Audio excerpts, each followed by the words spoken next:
மச்சான், போன மாதம் ஐயாவுக்கு சேல்ரி 30,000லேருந்து 50,000 இன்க்ரிமெண்ட். எப்படி?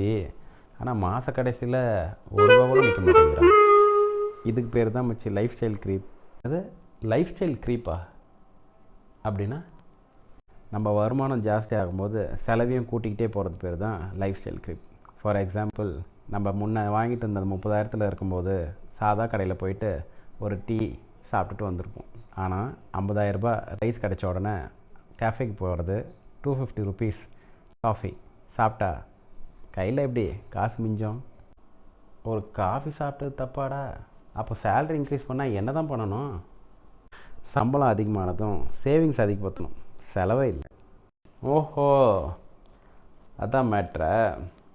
அப்போ இன்றைக்கி ஈவினிங் பிரியாணி பார்ட்டி கேன்சல் பண்ணிடலாமா? கேன்சல்லாம் இல்லை, பிரியாணி உனக்கு, பில்லு எனக்கு. அடச்சே, பில்லு உனக்கு, பிரியாணி எனக்கு. லைஃப் ஸ்டைல் க்ரீப் இல்லை, என்னோடய லைஃப் ஸ்டைல் க்ரைம் டா இது.